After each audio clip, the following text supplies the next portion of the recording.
Bonsoir mesdames et messieurs, c'est l'heure de l'actualité sur la TV7. Merci de nous choisir. Installez-vous confortablement, les titres, les voici. Pour la toute première fois, le Togo vient de décrocher un appui financier dans le cadre du programme américain Food for Progress. Les fonds sont destinés à améliorer l'horticulture au Togo. Les précisions dans un instant. Nous parlerons également d'un phénomène qui prend de plus en plus de l'ampleur. Il s'agit du phénomène des enfants en situation de rue. Qui en sont les responsables? Qu'est-ce qui est fait pour améliorer la réinsertion de ces enfants? Des éléments de réponse dans cette édition. Au-delà de nos frontières, au Ghana, près de 26 000 personnes ont été contraintes de quitter leur domicile dans l'est du pays. Ceci en raison d'inondations provoquées par plusieurs jours de fortes pluies. Des écoles ont été fermées, des barrages débordés. Le point sur la situation dans ce journal. Et puis pendant ce temps, la situation économique du Kenya inquiète certains observateurs du pays. Lourdement endetté auprès de la Chine, le pays se retrouve dans l'incapacité de capitaliser sur ses ressources internes qu'a condamné à régler ses dettes. Voilà les titres de ce soir. Merci de rester avec nous. Les détails, c'est tout de suite.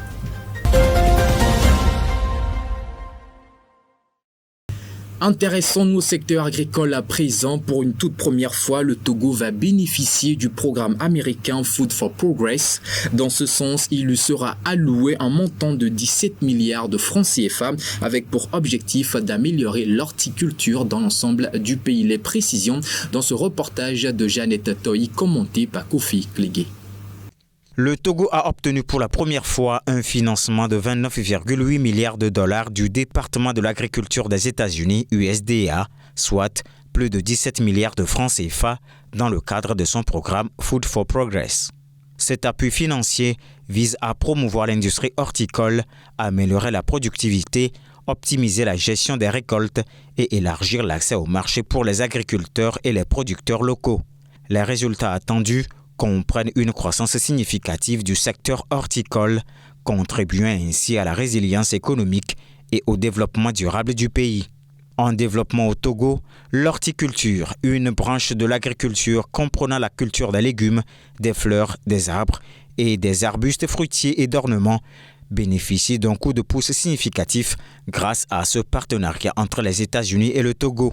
Le financement marque une étape importante dans le renforcement du secteur agricole togolais, ouvrant la voie à un avenir plus prospère pour les communautés agricoles du pays.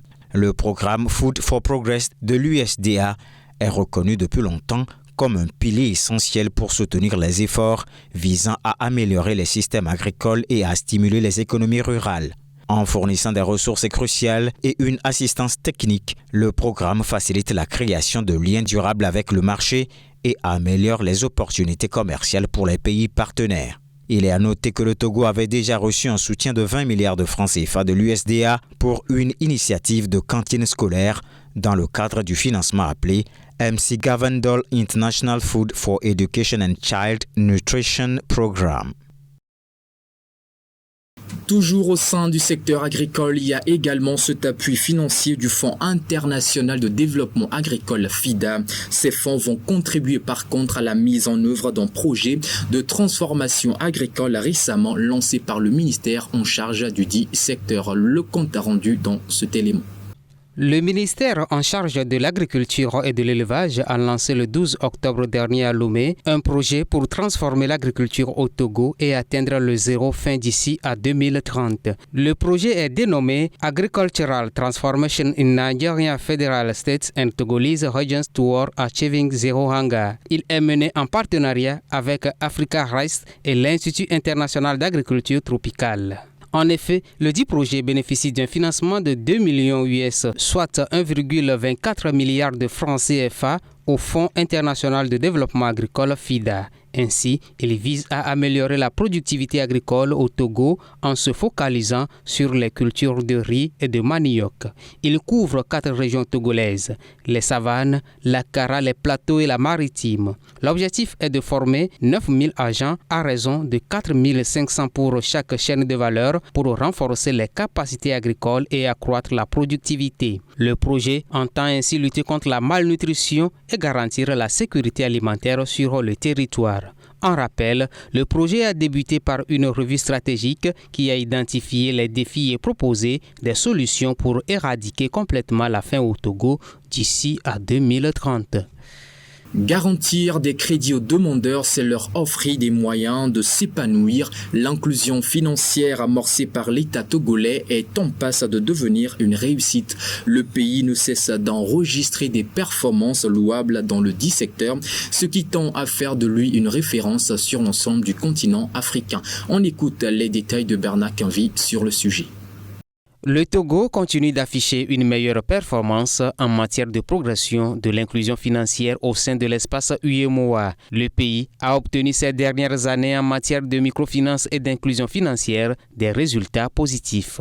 En effet, le Togo se positionne actuellement en tête des pays de l'UEMOA en termes de taux d'inclusion financière. Ce taux est passé de 82,72% en 2021 à 85,72% en 2022. Parallèlement à cette avancée, le volume de crédits accordé par les systèmes financiers décentralisés a aussi augmenté de près de 30% en 2022, passant ainsi de 196 milliards de francs CFA à 225 milliards de francs CFA, ce qui signifie que l'inclusion financière se porte bien au pays, ceci grâce aux offres des services financiers et bancaires de base à faible coût spécifique pour des personnes en situation de difficulté financière. Par ailleurs, grâce au Fonds national de la finance inclusive, FNFI, beaucoup de Togolais bénéficient de services financiers. De 2014 jusqu'au 29 septembre 2023, le fonds a octroyé 109,15 milliards de francs CFA en faveur de 1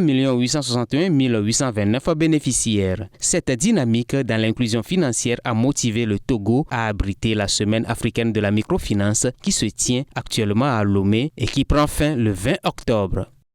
Au sein de la société togolaise, c'est un phénomène qui prend de plus en plus de l'ampleur. Il s'agit de la situation des enfants en situation de rue, surtout aperçus dans les différentes artères de la ville de Lomé. Au feu tricolore sur les côtes de la capitale, ces enfants sont souvent abandonnés à leur sort pour une raison ou une autre. Situation inquiétante, notre rédaction s'est intéressée au sujet. Et voici justement le compte rendu de Claire Gagnon et de Nadège Arleja. Aujourd'hui, malgré tout le travail qui est fait tant par les ONG que par l'État, il est à craindre que l'effectif a sensiblement augmenté. Le phénomène des enfants en situation de rue, loin de connaître un réel dénouement, continue par prendre de l'ampleur. Une situation qui met à mal et compromet les efforts en matière de protection et de promotion des droits de l'enfant, que ce soit sous d'autres cieux ou au Togo en particulier. Si parlons des causes, la responsabilité des enfants victimes de cette situation n'est pas totalement à écarter selon certains. Des experts en la matière prennent par contre le noyau familial comme la base. Les causes de ce phénomène sont multiples et comprennent entre autres la négligence des parents, la maltraitance des enfants au sein de leur famille et la dislocation familiale par divorce ou décès de l'un des parents, et puis la précarité économique des familles. Ces causes-là constituent les principaux facteurs. Pas de doute donc, une fois dans la rue, délaissés à leur propre sort, sans un suivi rigoureux, ces enfants généralement, âgés de 12 à 17 ans et pour la majorité de sexe masculin, se retrouvent exposés à tout type de dangers. Dans la rue, ces enfants sont exposés à toute forme de violence, d'abus et à la consommation des substances psychoactives, drogues et autres stupéfiants. Beaucoup des enfants de la rue ont une fois consommé de la drogue. Ils sont également exposés à divers types d'exploitation économique et sexuelle et par conséquent au risque de graves maladies dont le VIH-Sida. Situation alarmante, des organisations de la société civile togolaise ou non, conscientes de l'ampleur du phénomène, s'invitent pour la réinsertion de ces enfants. Un engagement qui se trouve être un réel parcours de combattants. Les premiers obstacles auxquels sont confrontés les centres de réinsertion de ces enfants résident donc dans le temps qu'on met pour convaincre un enfant en situation de rue à vous faire confiance et à accepter l'accompagnement qui lui est offert. L'enfant en situation de rue en veut énormément à l'adulte qu'il considère comme étant la base de son problème. La deuxième difficulté consiste à amener les parents et familles à accepter le retour de l'enfant. Beaucoup de parents considèrent que c'est l'enfant qui n'a pas voulu recevoir une bonne éducation et qui a décidé de se retrouver dans la rue. Alors qu'en réalité, la présence d'un enfant dans la rue est d'abord due à la faute première des parents et des familles. Une autre difficulté est bien entendu le manque de moyens pour prendre en charge au centre l'enfant retiré de la rue et procéder à sa réinsertion scolaire ou professionnelle. La situation des enfants en situation de rue mérite une attention constante de la part de la société et des autorités. Malgré les obstacles, il est essentiel de souligner que des efforts de réinsertion sont en cours pour offrir à ces enfants une meilleure perspective d'avenir. Il est impératif de continuer à élaborer des solutions visant à les aider à quitter la rue et à construire un avenir plus prometteur. Il convient également de noter que le Togo dispose des lois visant à protéger ses enfants. Toujours au sein de la société togolaise, de plus en plus de femmes, mais également d'hommes, font recours au défrisage pour lisser leurs cheveux, l'entretenir, mais également l'enjoliver. Un procédé qui cependant se révèle ne pas être sans effet néfaste sur l'état de santé de ses amoureux. Constat fait par Jessica Rallo et voici les commentaires de Kofi Kligué. À l'époque de l'esclavage, l'une des punitions infligées aux esclaves récalcitrants par leur maître était de plonger leur tête dans une lessive d'eau et de soude caustique. Résultat, la chevelure des sanctionnés se retrouvait lisse. C'est ainsi qu'a débuté le défrisage, selon certaines sources. Aujourd'hui, pour se défriser, l'on fait recours à un défrisant, un produit dont l'action chimique et physique sur les cheveux les lisse, c'est-à-dire les raidit. Pratique très courante et même jugée normale auprès des femmes comme auprès des hommes. Les raisons qui poussent à opter pour ce procédé sont multiples. Les femmes se défrisent les cheveux pour les rendre lisses, souples et faciles à coiffer. Mais les risques éventuellement au cours du défrisage sont des brûlures sur le cuir chevelu, des casses de cheveux et certaines des fois ont mal à la tête. Et ça fait que lorsque l'on veut se tresser, ça entraîne des douleurs. Il faut se défrisser tous les 3 mois environ les cheveux. L'âge normal pour commencer à se défrisser les cheveux est 12 ans. Mais des fois, lorsque tu coiffes les enfants, ça les fait tellement mal. Du coup, on les met du défrisant déjà à 10 ans, à 8 ans, même voire 5 ans. Cependant, le défrisage, encore appelé lissage des cheveux, n'est pas sans effet secondaire néfaste sur la santé des utilisateurs, ce que beaucoup ignorent. Le danger par rapport au défrisage, c'est le produit également utilisé. Ce sont habituellement des produits chimiques qui peuvent être soudés ou non. Et la plupart du temps, les produits utilisés ont vraiment des conséquences sur la personne. Selon une étude de l'Institut américain qui a révélé que la plupart des patients qui se défrisent les cheveux ont un risque accru de cancer de l'utérus.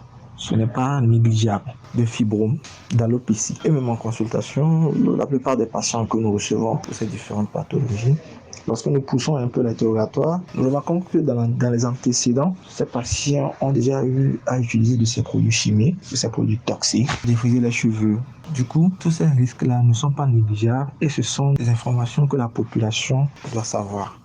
Face à ces dangers, une option s'offre aux amoureux du défrisage, revenir au naturel. Ce vers quoi certaines femmes se sont retournées, quoique un peu compliqué. Moi, personnellement, j'exhorte les femmes et les jeunes filles à porter leurs cheveux au naturel.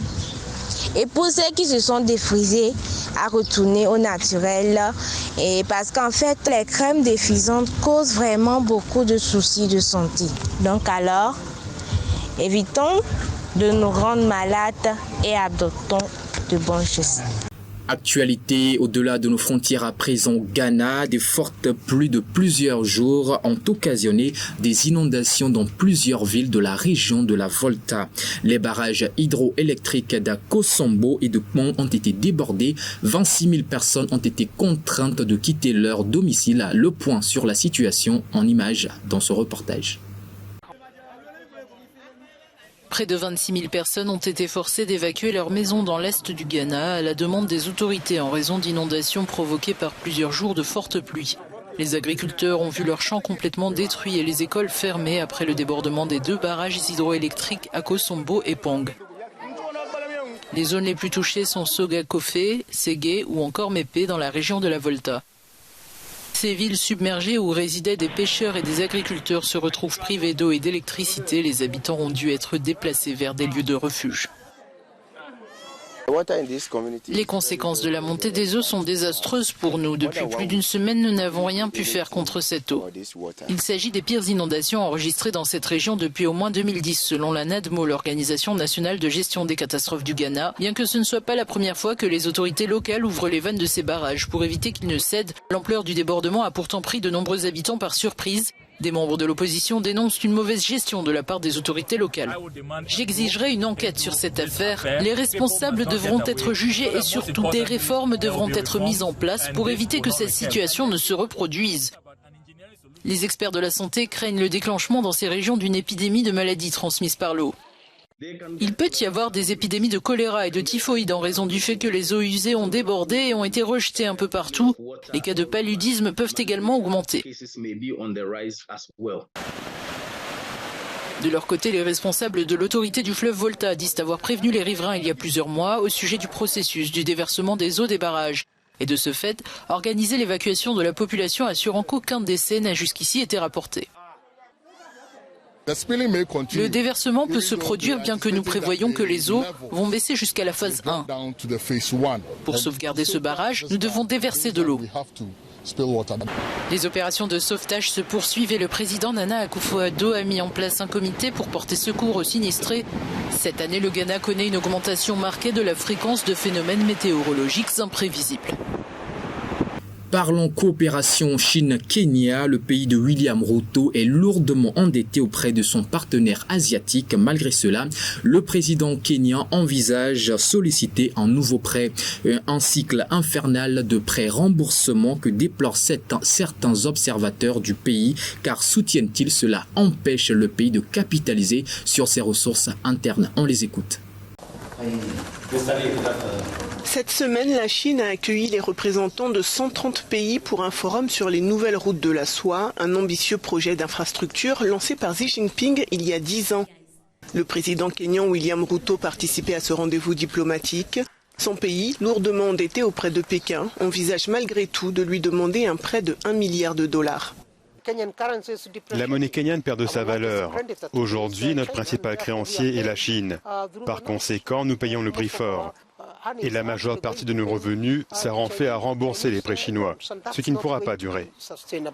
Le Kenya a accumulé plus de 68 milliards de dettes auprès notamment de ses principaux créanciers, d'abord la Banque mondiale, puis la Chine. Pékin a par exemple prêté 5 milliards de dollars à Nairobi pour la construction d'une ligne de train. C'est le projet d'infrastructure le plus cher du pays depuis son indépendance. La Chine ne prête pas attention aux questions de bonne gouvernance. Elle ne se préoccupe pas non plus de la corruption lorsqu'elle met en place des infrastructures et des projets en Afrique. C'est le plus inquiétant dans la mesure où de nombreux pays ont vu des routes ou des infrastructures, voire de l'énergie, des installations portuaires dont le coût de construction laisse beaucoup à désirer.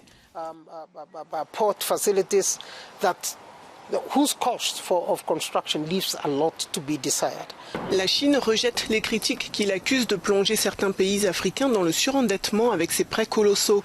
Lors d'une visite à Nairobi en juillet, le ministre des Affaires étrangères chinois a vanté un partenariat gagnant-gagnant avec le Kenya. Nous poursuivons en off à présent. Après 9 jours de trajet, les premiers soldats français ayant quitté leur base au Niger dans le cadre de leur opération de retrait ont annoncé être arrivés sans encombre à N'Djamena, la capitale tchadienne. L'information émane du porte-parole de l'état-major français. Prochaine étape donc, des rotations aériennes vers la France seront organisées dans les prochains jours.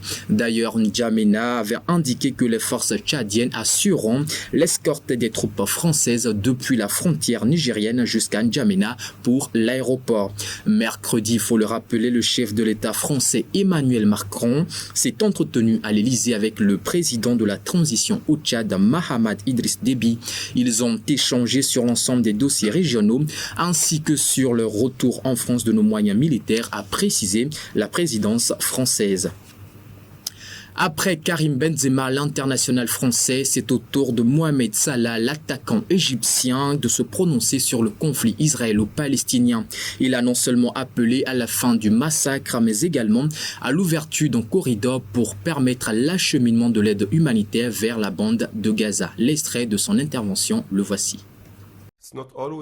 La star du football égyptien et de Liverpool, Mohamed Salah, a plaidé mercredi pour la fin des massacres dans le conflit entre Israël et le Hamas, demandant que l'aide humanitaire soit autorisée à entrer à Gaza. Les habitants de Gaza sont confrontés à de graves pénuries, le territoire ayant été bouclé à la suite des attaques du 7 octobre dernier. Ce qui est clair maintenant, c'est que l'aide humanitaire à Gaza doit être autorisée immédiatement. Les gens là-bas sont dans des conditions terribles. Les scènes à l'hôpital hier soir étaient horribles. La population de Gaza a un besoin urgent de nourriture, d'eau et de fournitures médicales. J'appelle les dirigeants du monde à s'unir pour empêcher le massacre des âmes innocentes. L'humanité doit prévaloir. Le Français Karim Benzema s'est également prononcé sur la situation, formulant dans un message sur les réseaux sociaux des prières pour les habitants de Gaza. Jeudi, les présidents américains et égyptiens ont annoncé que l'aide humanitaire attendue par les Palestiniens de la bande de Gaza va pouvoir commencer à transiter par le passage de Rafah à partir de l'Égypte voisine. Des dizaines de camions remplis d'aide internationale attendent en Égypte depuis des jours de rentrer à Gaza.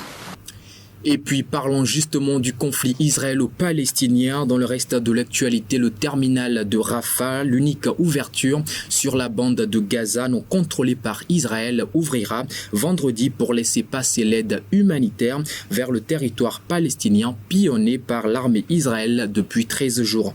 L'annonce a été faite dans la journée de ce jeudi par un média proche du renseignement égyptien. C'est tout pour l'actualité de ce soir, mesdames et messieurs. Merci à vous de nous avoir suivis. Merci de rester fidèles aux différents programmes de la 7. Retrouvez demain Nadej Arlidja pour une nouvelle édition. Bonne suite de soirée et d'ici là, portez-vous bien.